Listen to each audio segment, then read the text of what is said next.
Welcome back to the third episode with Rick Maurer. We're talking about change management, resistance. If you haven't caught the first two sections of this, segments of this conversation, definitely encourage you to go back and catch those. We're even talking about lattes in section in the second segment.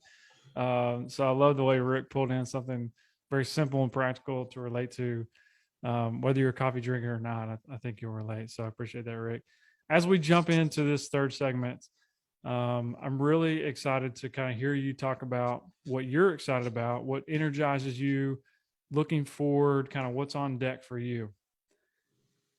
Cool. Well, the big thing for me and the it wasn't time off during the pandemic, but basically that kind of having a few steps backward. I thought, I don't really want to work on those big projects with people anymore. I've done it. I think there are consultants who do it really well, and so they ought to be working with them. What I'm planning to do more of is much shorter interventions, meetings, conversations with people about how do you seize those moments of possibility, and so that the conversations are really focused on, hey, we've got this big project coming up, and in the past we get, it's what I call the big bang approach to change. We have a big active planning meeting, a lot of excitement, a lot of ideas, and then nothing happens. All right, how do we avoid that? What are some tips? And so it can really talk about what's the impact of these big promises and that, and then it all fading away. What can you do to either retreat things because that's already happened, or how do you avoid it in the first place? What's the temptation to have that big planning meeting, and then what's the temptation to avoid following up?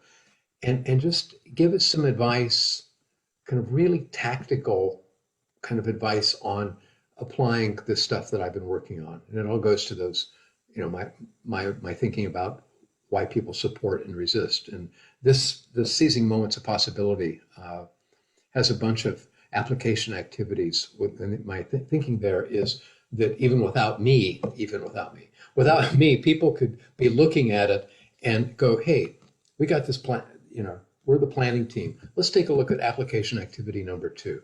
How could we be observing better? Here's some tips, how do we begin blending? And I really talk a chapter about how do we tweak what we're doing rather than making some huge change. I'm not trying to talk. And so I want to be there to support clients in those kind of little things. I was in a meeting like that just a couple of days ago. And for me, it was very exciting because these are really talented people. And I'm not trying to get in the way of their talent. I'm trying to do something that might help them bring out what they're already good at. Yeah. So that's my work these days. Yeah.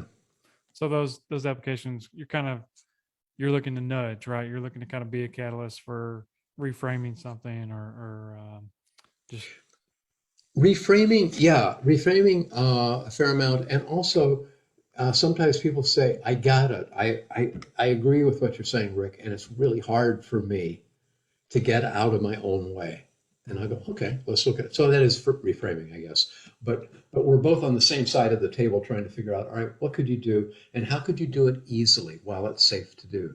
There's a thing that I learned in Gestalt, and it's a thing called creating safe emergencies. So you're trying to create something where somebody could, let's say, do something in a meeting where they're trying something new, but it's safe enough that if it doesn't work, they can go, oh, that's interesting. It didn't work, rather than there goes my career, Mm-hmm. And so really helping people take those little steps. It's just like a beginning golfer doesn't go, well, I think next week I'm going to see if I can get into the Masters. Well, you just don't do that. So how do you do this in a place where you can handle the risk? Mm-hmm.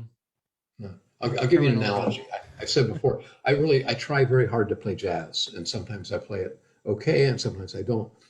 And there are things called jam sessions, and these are places where musicians get together. It's all voluntary, and there are levels. I mean, usually there's no There's nothing on the door that lets you know at that level. But there's some you walk in and you just know you're not welcome. Mm. And or this is happening less and less, fortunately. But I would walk in a place and go, I don't belong here. I maybe belong here to have a beer and listen, but Mm. not to play. And so to find those places where I can try stuff out, Mm. and that if it doesn't go well, if I forget how that tune went, I'm embarrassed, but I'm not being thrown off the stand. There's a story about Charlie Parker, one of the real pioneers in jazz. As a kid, was playing in a jam session in Kansas City, and Joe Jones, who was one of the great drummers back in that era, he was Count Basie's drummer. That Charlie Parker just started playing this nonsense stuff. I mean, it wasn't like they didn't understand his language. He really didn't understand what he was doing. And Joe Jones took a cymbal off his kit and threw it at his feet. I mean, it's a real insult. Now Mm. for me, that would have been it. I would have given up playing. And Charlie Parker just started practicing more. Oh man. Yeah. So for him, he didn't the safe emergency stuff. That didn't make any difference at all. It's like, oh, Right. okay, well that was a mess. All right, so what do I do next time? What do you do different? But Yeah. most of us aren't like Charlie Parker. So.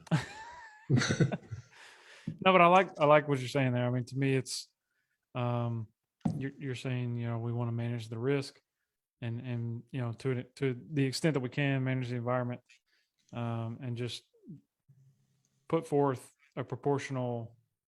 I'm not sure what I'm trying to say. Just put it in a proportion, right, to what you're trying to accomplish and how prepared you are, how skilled you are, all that fun stuff. Yeah, absolutely. Yeah.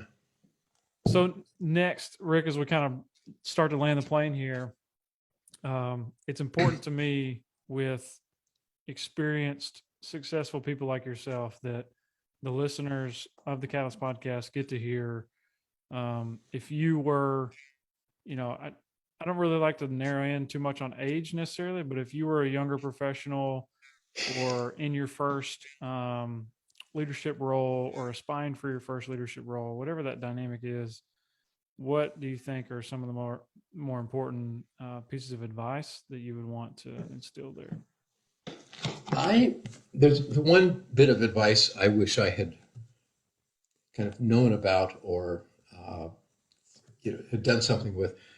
When I first was starting off, now I started off and I was a freelancer, so I was saying yes to a lot of things. And it made sense those first couple of years to say yes to anything that I felt ethically that I probably could deliver on.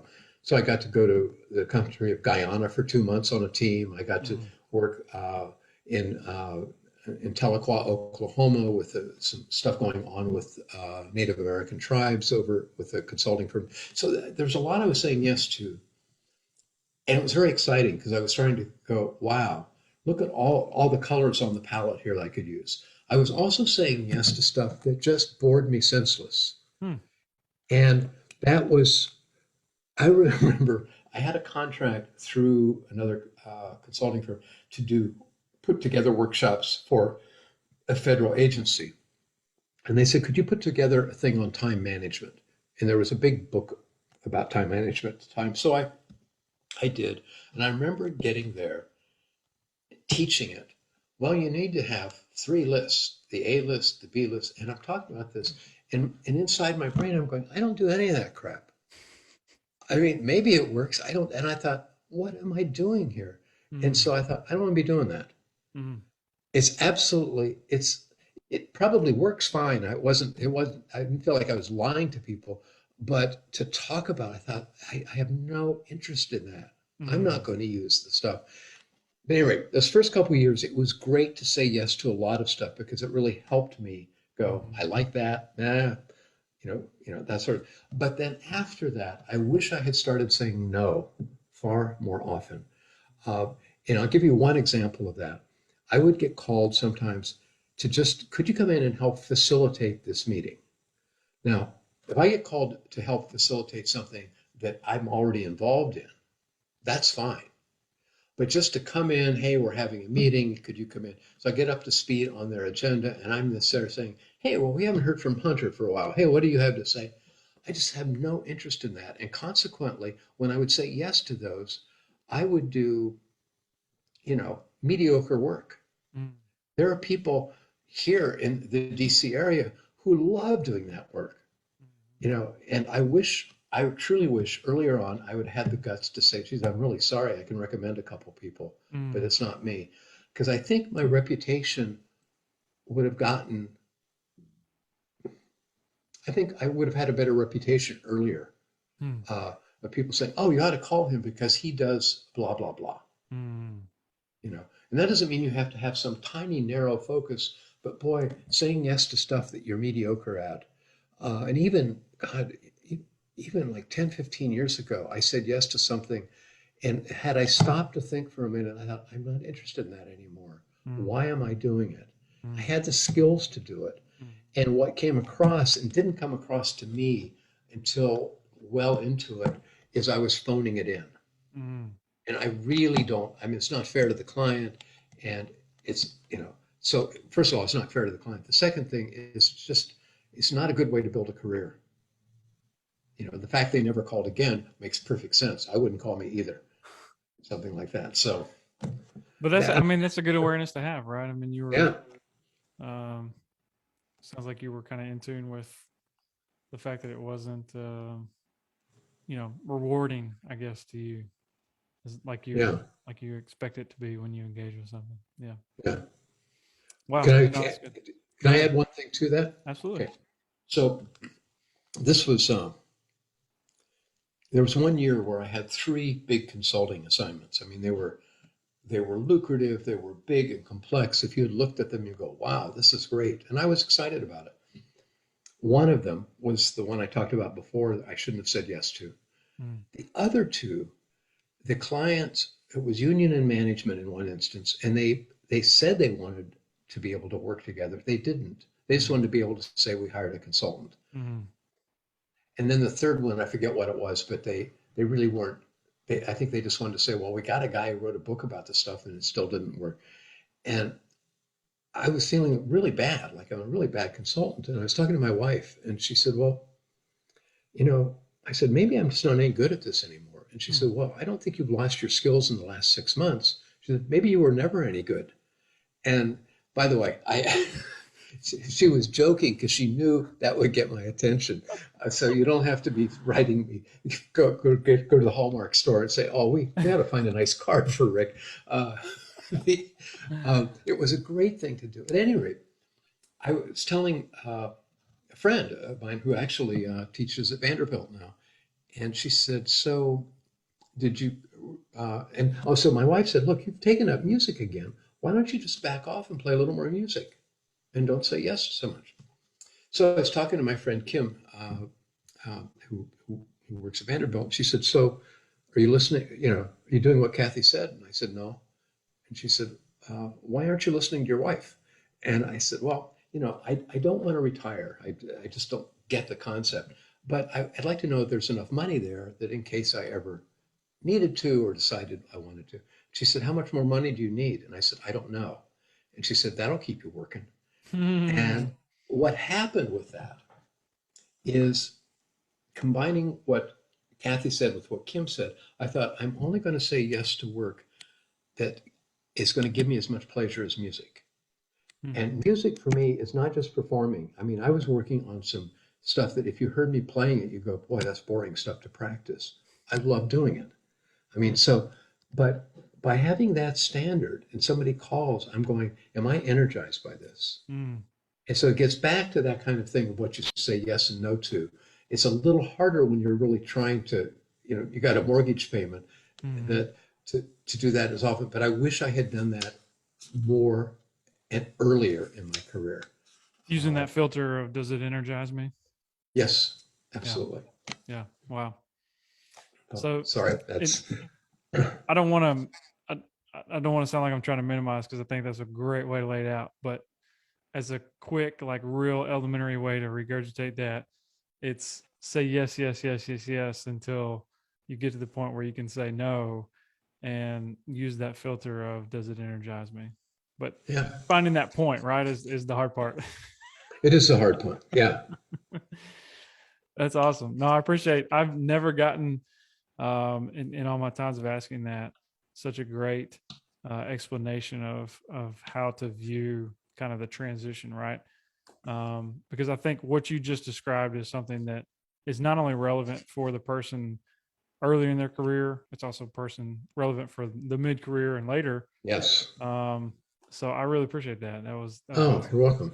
Yep. Yeah, it's a great question to ask. I don't know that I've ever, in the podcasts I've done, I don't know that anybody's ever asked that question. So that's great.